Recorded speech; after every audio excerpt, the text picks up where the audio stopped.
ತಮಿಳುನಾಡಿಗೆ ಕಾವೇರಿ ನೀರು ಹರಿಸೋಕೆ ಸಿಡಬ್ಲ್ಯೂಆರ್ಸಿ ಆದೇಶ ಹಿನ್ನೆಲೆಯಲ್ಲಿ ಆದೇಶವನ್ನು ಖಂಡಿಸಿ ಮಂಡ್ಯದಲ್ಲಿ ರೈತರ ಹೋರಾಟ ತೀವ್ರಗೊಂಡಿದೆ. ಶ್ರೀರಂಗಪಟ್ಟಣದಲ್ಲಿ ರೈತರಿಂದ ಪಂಜಿನ ಪ್ರತಿಭಟನೆಯನ್ನ ನಡೆಸಲಾಗಿದೆ.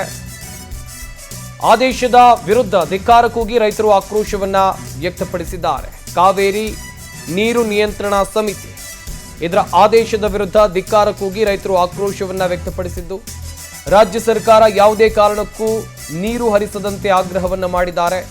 ತಮಿಳುನಾಡಿಗೆ ನೀರು ಹರಿಸಿದ್ರೆ ಉಗ್ರ ಹೋರಾಟದ ಎಚ್ಚರಿಕೆಯನ್ನು ಕೂಡ ಮಂಡ್ಯದಲ್ಲಿ ರೈತರು ಕೊಟ್ಟಿದ್ದಾರೆ. ನೋಡ್ತಾ ಇರಬಹುದು ರೈತರ ಆಕ್ರೋಶ ಎಷ್ಟರ ಮಟ್ಟಿಗೆ ಇತ್ತು ಅಂತೇಳಿ. ಪಂಜಿನ ಮೆರವಣಿಗೆಯನ್ನು ಕೂಡ ರೈತರು ಮಾಡಿರುವಂಥದ್ದು. ಶ್ರೀರಂಗಪಟ್ಟಣದಲ್ಲಿ ಪಂಜಿನ ಪ್ರತಿಭಟನೆಯನ್ನ ಮಾಡಲಾಗಿದೆ, ಅದು ಕೂಡ ರಸ್ತೆಯಲ್ಲೇ. ಇತ್ತ ಕಾವೇರಿ ನೀರು ನಿಯಂತ್ರಣ ಸಮಿತಿ ಇವತ್ತು ತೆಗೆದುಕೊಂಡಿರುವಂತಹ ನಿರ್ಧಾರ, ಅದು ಕೊಟ್ಟಿರುವಂತಹ ಆದೇಶಕ್ಕೆ ದೊಡ್ಡ ಮಟ್ಟದ ಆಕ್ರೋಶ ವ್ಯಕ್ತವಾಗ್ತಾ ಇದೆ.